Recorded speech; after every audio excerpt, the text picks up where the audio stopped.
What's good, everybody? It's your boy Ty. I'm back with another episode of the Tyrone.tv sports blog. Today's episode is going to be all about the NFL. I'm going to get into week 11 of the NFL season, talk about all the games that went down this weekend, and give it to you guys how I can only give it.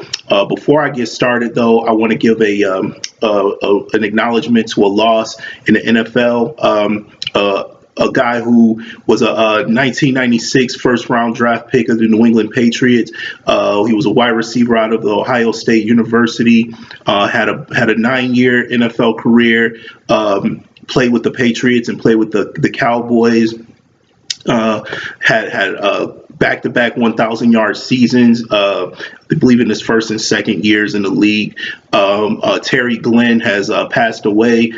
He died in a car accident this Sunday, I believe it was, and he died at the age of 43 years old. So I want to give a special rest in power shout to Terry Glenn and to his family. And lost a big loss in the community, gone way too soon. And again, rest in power. All right, let's get on to these games. Got to start with the Bills, of course.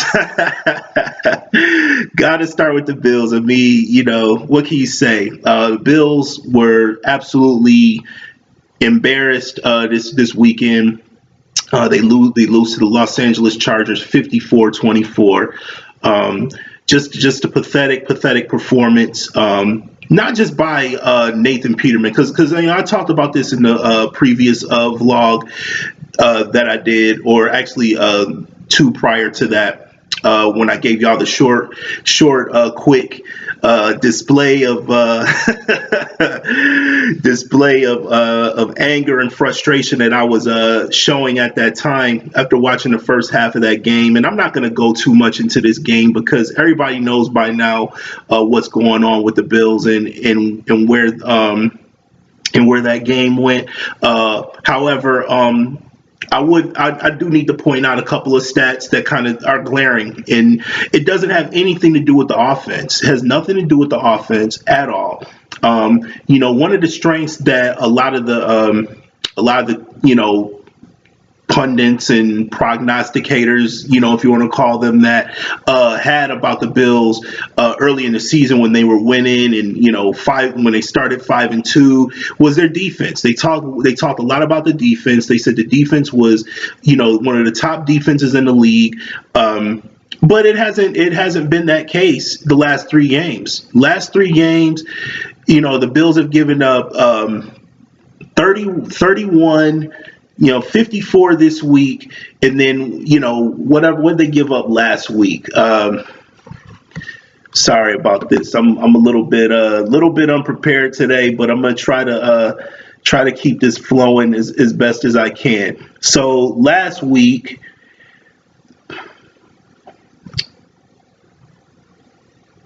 the Bills gave up, or in week 10. I'm sorry. Again, I didn't really do any notes today about this week because I've been super busy today, just doing stuff around the house and trying to get things going. I got to work tonight, so I'm trying to get this out. But yeah, they gave up 47 last week to New Orleans, and you can say what you want about the quarterback play. You can say, we need to get Tyrod out of there and put this young guy in and see what he can do. Well, we've seen what he can do. Clearly, he's not ready to be an NFL starter. He is clearly not ready to start for an NFL team. He was a 5th-round draft pick, okay? He is not Tom Brady, all right? He is not even, he's not even Tom Savage at this point. No disrespect to Tom Savage, but this is not the time to be playing around and messing around with the team chemistry and messing with the flow of the locker room. Tyrod had a bad game. Let him come back and pick it up next week. If you were gonna have this guy play, let him play out the whole season. You know what I mean? If this season was supposed to be a complete wash, which is what most the pundits had the Bills pegged at, then let Tyrod play the whole year. What do you have to lose? You already were not even considered a playoff team, and now you're worried about making some things happen with this young quarterback, with this guy who has no experience, who was a fifth round draft pick. Nobody even knew who this guy was until the Bills drafted him on draft day. He certainly wasn't on my radar. I mean, not that I'm the biggest, scout, when it comes to, college talent, because I don't really, pay that much attention to college football until, the draft, to be honest with you, because until they start paying these guys, then I don't want anything to really do with watching college sports. That's just my opinion, but and that's for another day. That's why this is a pro sports geared vlog, because I don't particularly care for the whole college football NCAA system. And I know I'm getting off subject, but that's the reason why I don't really follow these guys until they get into the league, until they get into, the NFL and the NBA in particular. So, again, stop with this nonsense of messing with the quarterbacks and all that. Put Tyrod back in, swallow your pride, Sean McDermott, or whoever told you to make that decision. I find it hard to believe that he made this decision on his own. I really, really do. I don't see a coach with a team in the playoffs, already in the playoffs has started last week. They would have been in. They would have been in with a 6th seed and would have played. I think they would have played like Kansas City on the road, because I think they were the 3rd seed last week. But I just find it hard to believe that this was a decision that he made on his own. So, dude, swallow your pride. Put Tyrod back in there. Let the man play out the season. Okay, let him play it out. He had 100 when he came in relief. Thankfully for Peterman, he had 158 yards passing, 1 touchdown pass, 1 rushing touchdown. I mean, granted, the game was out of hand, it was out of reach, but he led the Bills on 2 drives, and that's exactly what Peterman did the last game. And then you anoint him the starting quarterback. So I know it's going to be hard. I know it's going to be difficult. But again, just swallow your pride and put Tyrod back in there, so at least we can salvage the rest of the season. The Bills are still in the hunt for the playoffs, and they still, have a chance to get in there with a somewhat favorable schedule coming up. I mean, we got to play New England twice, and and we got Kansas City next week. That's going to be a tough game coming off their hideous loss, which I'm going to get into that in a second. But we have opportunity to get in. So, dude, swallow your pride, put them back in, call it a day. All right. As far as the LA Chargers go, I'm not impressed with them at all. I'm really not. They took advantage of some turnovers from an inexperienced quarterback, and they got a lot of short fields and things of that nature. There's nothing that they did really impress me. Keenan Allen had a huge game. He had 12 catches for 159 yards and 2 touchdowns.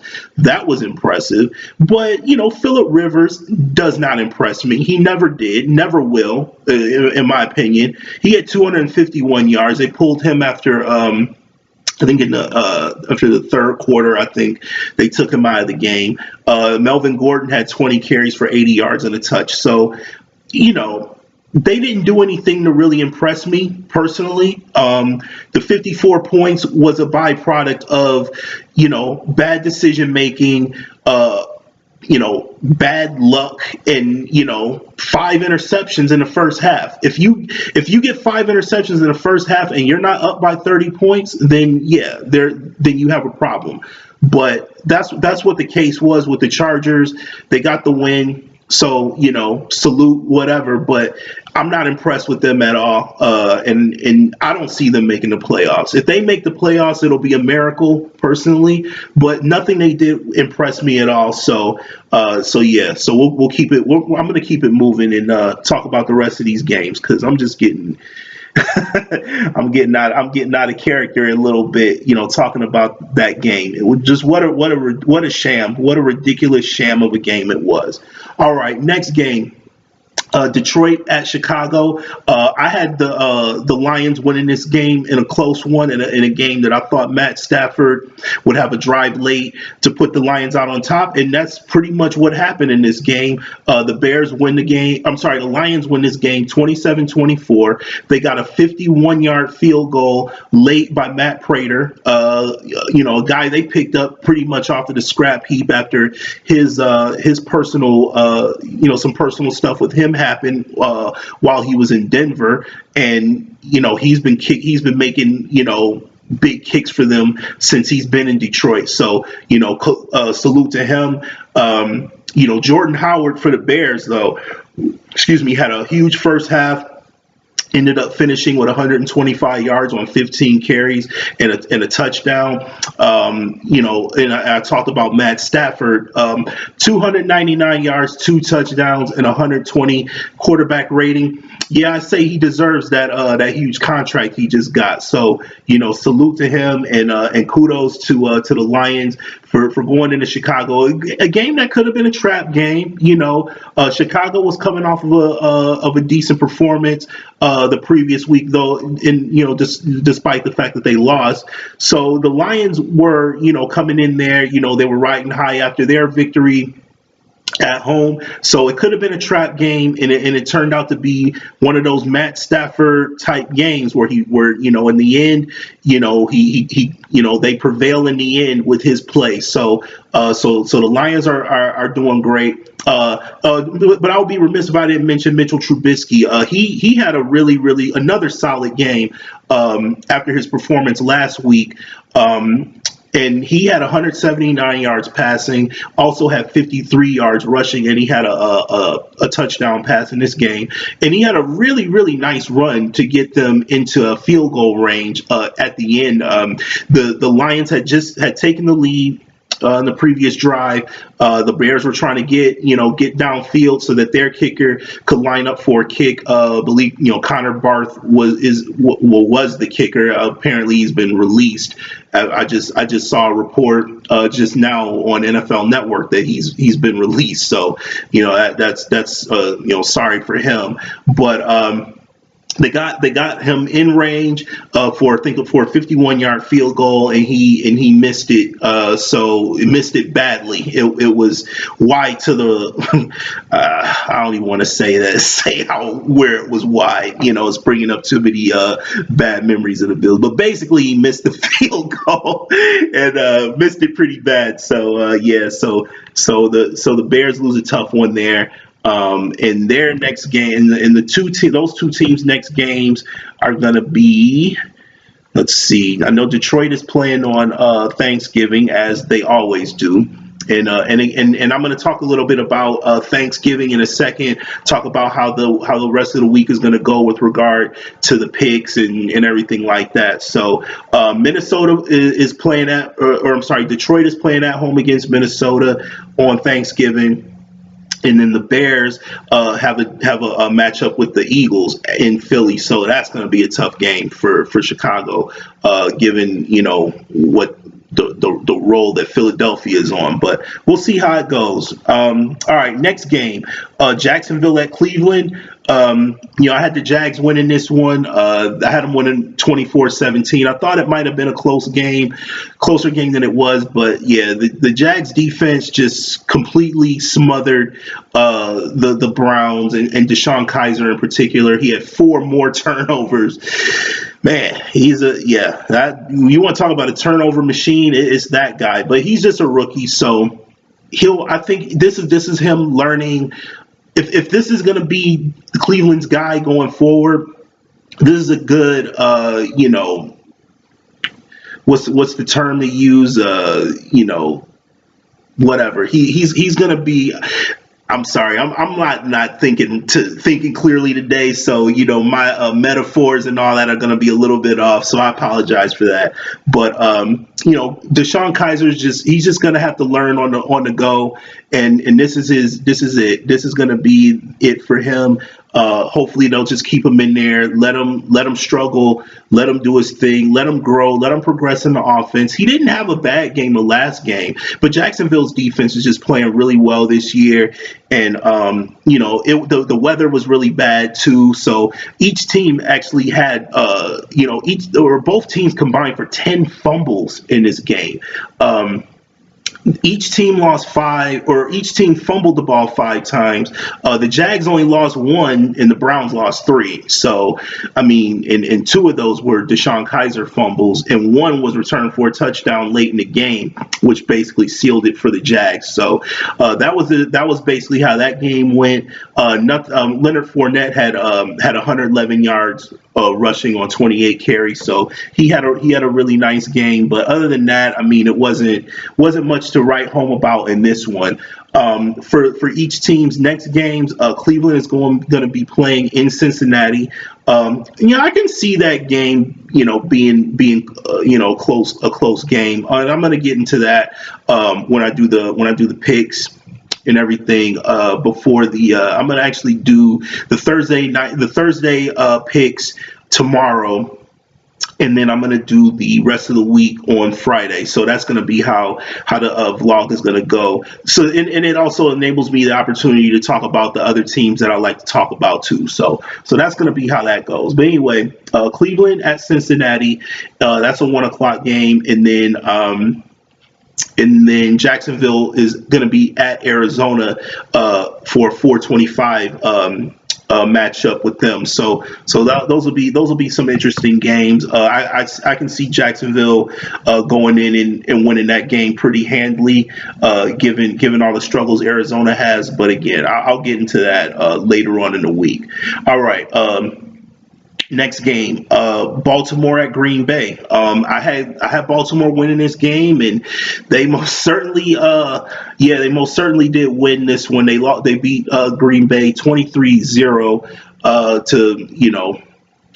to basically improve their record to 5-5 on the year. Ravens get 6 sacks and 5 turnovers. Tough game for Green Bay, and Brett Hundley had 3 interceptions. So that pretty much told the story there. Not a lot of offense from either team. Baltimore, they've been struggling with their offense all year. They got some timely plays from Joe Flacco in this one. They scored a touchdown early, and pretty much, but the defense told the story in this one, and the defense was the catalyst for the Ravens in this one. So a big win and a good win by the Ravens. Their next game will be Monday night at home against Houston. That'll be a good matchup. 2 teams trying to get back into the thick of the playoff run, and Green Bay's next game will be at Pittsburgh. So yeah, another tough defense for Green Bay to face. It'll be a tough matchup for them. So we'll see how that goes. All right, next game, Tampa Bay at Miami. Tampa Bay wins this one. They win 30-20. Ryan Fitzmagic does it again. 275 yards, 2 touchdowns, and no picks. Looking very comfortable in the offense. Though Miami did come back in this one from 13 points down. So, and that was after Jay Cutler was benched after the first half due to an apparent concussion. But I think it was a performance thing. He didn't have a very good first half. I believe he threw 3 interceptions in the first half. So that tells the story there. And Matt Moore, a guy, Miami's backup, a guy who's been the backup there for the past several years, believe it or not, came in and played great. 282 yards, a touchdown, and no interceptions. Personally, I think the Dolphins need to start Matt Moore the rest of the year, whether Jay Cutler comes back or not. Matt Moore gives them the best chance to win. He knows the offense. He's a very, very intelligent quarterback, a guy who When he played, he's played under different systems down there in Miami.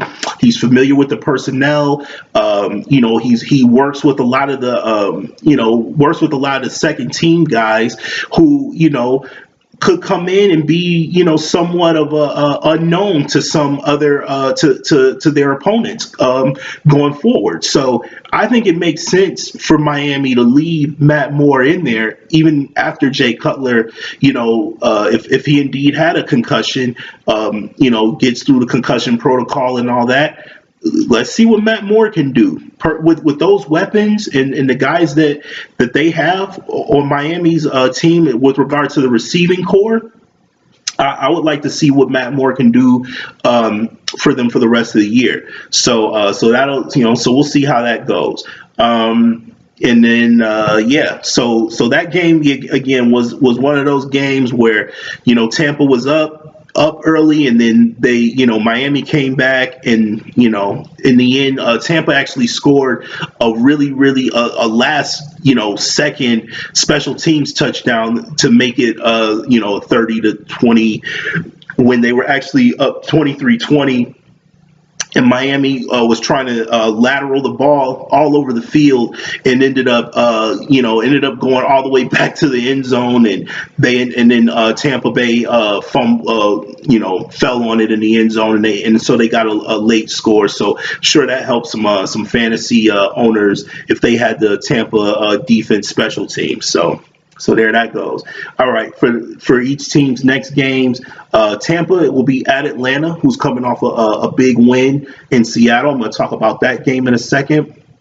And Miami will be at New England. So, can Miami perhaps take advantage of New England coming back from Mexico City and the whole thing? Probably not. But historically Miami has played New England, somewhat tough. I don't recall how it went last year, but over the years, they played New England relatively tough. They certainly played them a lot tougher than the Bills and the Jets. So so we'll see how that game goes. Could be an interesting matchup. All right, next game. LA Rams and the Minnesota Vikings. I had that as my game of the week. The Vikings come out on top in this one in big, 24-7. Basically shut the Rams down completely in this one. The Vikings defense just played a tremendous game, shut Todd Gurley down. Though Todd Gurley did have a touchdown early in this game, he was pretty much a non-factor the rest of the game.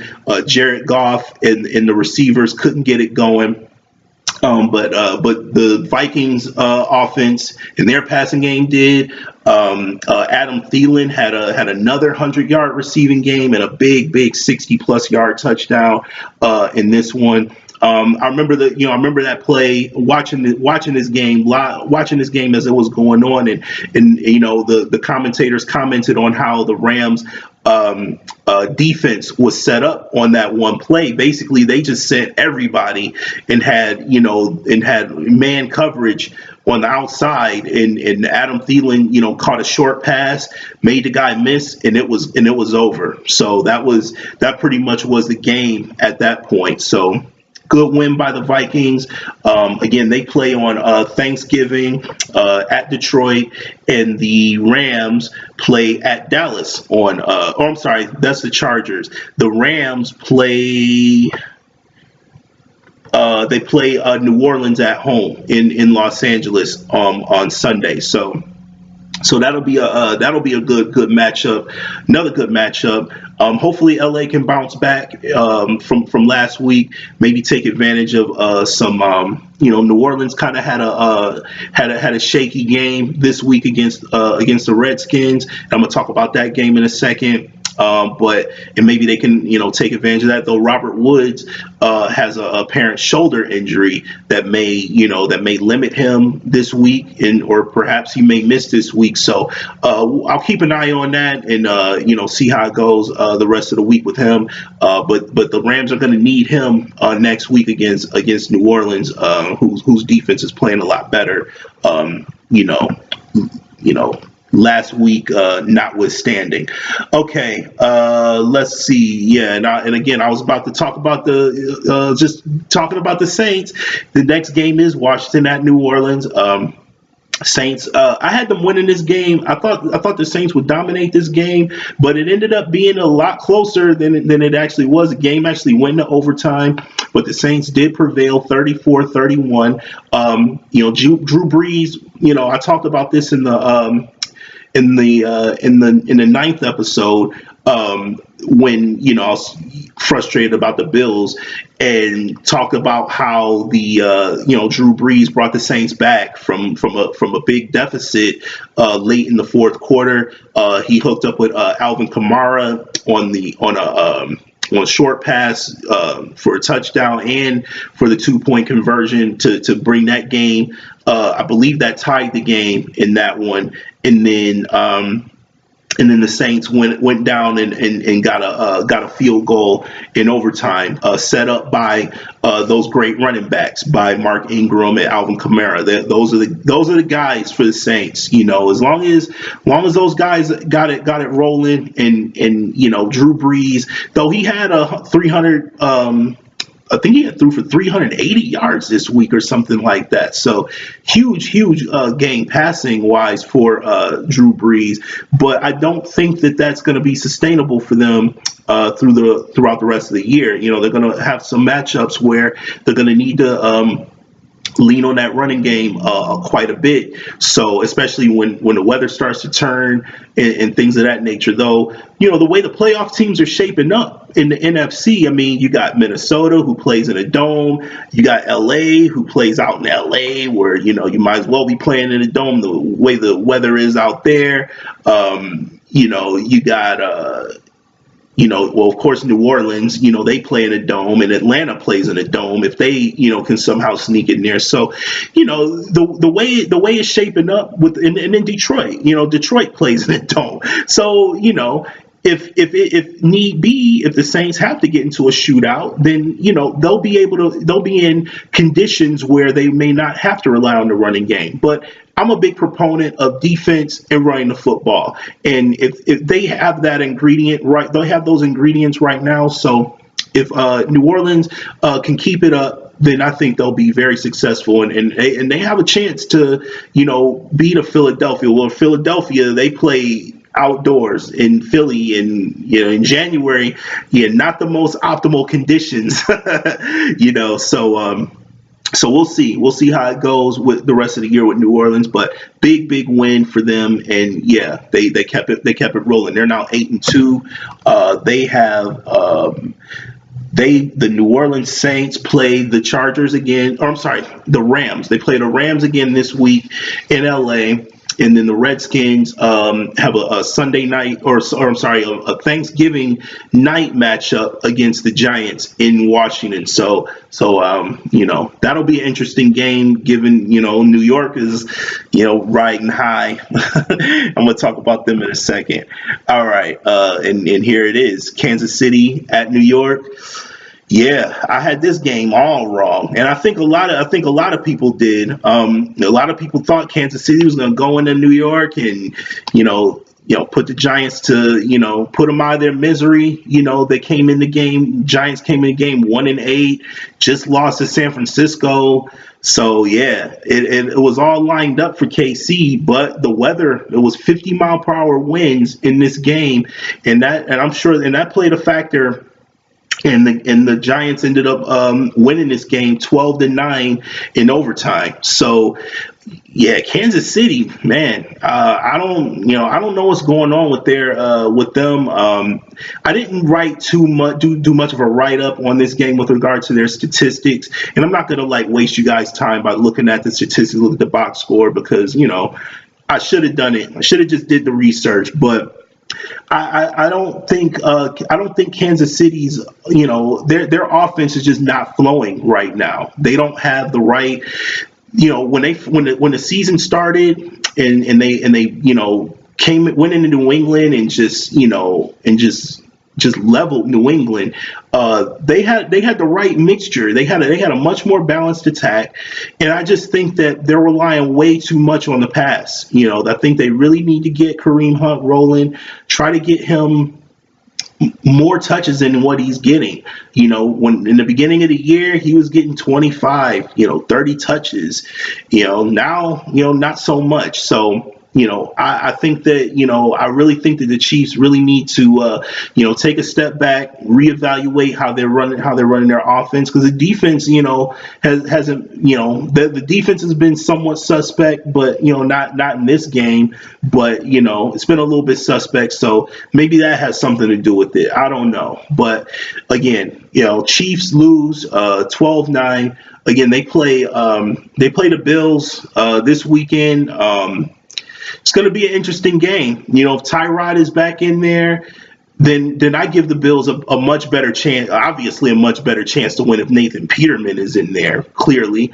But, the Chiefs are going to be a little bit pissed about this loss. They're going to be, they're going to be fired up. They're going to be back home, so it'll be a tall order for the Bills. But, again, I'll talk about that when I make my picks for the Sunday games on Friday, and then again the Giants they play at Washington, so that'll be an interesting matchup. Always tough going against a divisional opponent, so the Redskins can't overlook the Giants in this one. So Eli Manning, I should mention that he didn't turn the ball over in this game either. So that may be the reason, that's the recipe for the Giants. As long as Eli doesn't turn the ball over, then the Giants have a chance. They always will have a chance. You always have a chance if you don't turn the football over and make your defense play on a short field. I mean, that's it. Period, point blank. So hopefully the Giants will follow that same recipe and give the Redskins a go in this one. All right. Next game, Arizona at Houston. I had Houston winning this one, and they came out on top, 31-21. DeAndre Hopkins, had a nice touchdown against Patrick Peterson. It was he threw a deep ball to him and got some separation from him. So that was a good look in that game. Larry Fitzgerald for the Cardinals also had a good game. He also scored a touchdown, and I believe he moved into 5th place on the all-time receiving yardage list. So, salute to Larry Fitzgerald, one of my favorite players. I got to see a couple of my favorite players in this one, especially with regards to receivers in the league, and DeAndre Hopkins and Larry Fitzgerald. I just like their professionalism. I like the way they go out and compete and play hard, and are the catalyst for each team's passing games. So it was a good matchup to check out, and I enjoyed it. Also enjoyed the fact that I made that pick and moved my picks up to 8-2, but it doesn't get good after this. So good game by them. One thing I want to mention is want to send my thoughts to the Houston running back who was injured on a play where he was where he scored. That was tough to watch. So salute to you, my brother. Hopefully you'll get back and come back healthy. Apparently he ruptured his Achilles. So I don't know what's up with NFL guys rupturing their Achilles. Richard Sherman 1 week. Now this guy, I mean, it's tough, man. It's tough to watch. So, hopefully he'll recover and return back at full strength next year. All right. Rest of the 4:00 games, Cincinnati at Denver. I had Denver winning this one in a close one. Ended up being the Bengals winning it in a close one. It was a 20-17 victory for the Bengals. Interesting play in this one was an interception that Brock Osweiler threw in the end zone and was returned 100 yards by, I think it was Kilpatrick of the Bengals, and was actually it was funny to watch because it was like one of those, I don't know, one of those like kind of like circus act kind of things where he's just flying down the field, and not DeAndre, I'm DeAndre Hopkins, Demarius Thomas, and man, my man, what's my man's name? Number 10. Um, oh gosh, his name will come to me in a second. Emmanuel Sanders. Emmanuel Sanders. They're chasing this dude down the field, and then like at the 1 yard line, the dude, Kilpatrick from the Bengals, was so tired he fumbles the football, and like and Demaryius Thomas and Emmanuel Sanders were so tired they couldn't even jump on the ball. So dude ends up recovering the ball. Kilpatrick recovers the ball, and the Bengals, I believe, they ended up scoring. A couple of plays later, but that was just pretty funny. That was pretty comical to watch. If you guys didn't see it, I'm pretty sure you've seen it by now. But if you haven't, it's worth checking out because it was pretty crazy. I knew for a fact this guy was going to score, but he just lost control of the ball and ended up having to fall on it. So that was pretty funny. But aside from that, I didn't watch too much of this game. Didn't even really watch too many highlights of it. But so I don't have a lot of notes on it. But the Bengals come out on top, 20-17, and their next game will be they'll be playing at home against Cleveland, and Denver will be going to be playing the Oakland Raiders in Oakland. So that'll be a interesting matchup. Oakland coming off a brutal loss down in Mexico City, and Denver coming off this loss. So we'll see how it goes. Those matchups always come out tend to be pretty interesting. And speaking of Oakland, again, they lose big to the Pats, 33-7. I had New England winning this game 38-24. I thought the game would be a little bit closer, but clearly the Raiders, the Raiders had issues with the altitude. New England practiced all week in Colorado Springs in particular, where the elevation is actually higher there than it is in Denver. It's 7,000 feet, and so they had the advantage going into this one. With regard to that, Oakland just didn't show up at all. Tom Brady had another Tom Brady light game, threw for 300 plus yards, multiple touchdowns. So what can you say? New England's rolling. They're looking like the team. They are the team to beat in the AFC. I don't think any team in the AFC right now can measure up to them. I mean, even though Kansas City beat them earlier in the year, if they were to play right now, New England would win. They would definitely win because Kansas City is just not playing the same football right now. So New England, big win for them, and they'll probably keep it rolling next week against Miami. And then again, Oakland plays at home against Denver, so hopefully they can get back on the winning track. Now the Sunday night game, Philly at Dallas. Philly wins this one. They won this one big. Carson Wentz. He had a decent game, but it was the defense for Philadelphia that did it for them. Dak Prescott, struggling again with turnovers, with sacks. Just not a good game by the Dallas offense. They're relying too much on the passing game. They need to run the football, period. I know, I get it. Philly's got a really tough run defense with Fletcher Cox in there and the like, but you gotta put up more of an effort, especially playing at home. It's got to be a better effort on Dallas's part with regard to that. So Philly wins this one. Their next game is again at home against Chicago, and then Dallas again they play at home against the LA Chargers for on Thanksgiving. So that'll be an interesting matchup. can LA go in there and take advantage of Dallas? In the way their offensive line has been playing as of late. With Bosa and Ingram and those guys, can they get to Dak Prescott?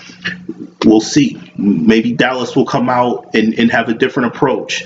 That's what it's going to take for them. If they don't start running the football and keeping and keeping the clock moving and keeping Dak Prescott out of from out of all this pressure, then it's going to be more of the same from Dallas. And I'm sorry, I didn't give you the score. The score of this game was 37-9 Philadelphia. All right. Last game of the week, Seattle, at home against Atlanta. Yeah, they went in there and beat Seattle. They get a huge win. They win 34-31. Matty Ice, didn't have the best game statistically, but he was efficient. He made the plays when he needed to. Got a few, hooked up with Julio Jones 5 times for 72 yards. So they made the plays when they needed to, and also Atlanta's defense is playing great. They're starting to really put it together after the last game against Dallas, where they just completely dominated their offensive line. Excuse me.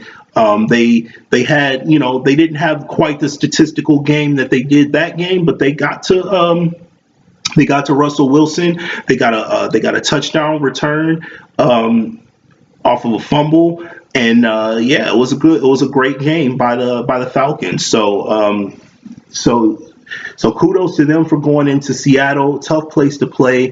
They got out to an early lead, so it took the 12th man, as they call it in Seattle, out of this game, and it was a good win by Atlanta. So we'll see how the rest of the season goes with regard to those two teams. Seattle's got a matchup against at San Francisco, or more like 50, 60 miles away from San Francisco in Santa Clara against the 49ers.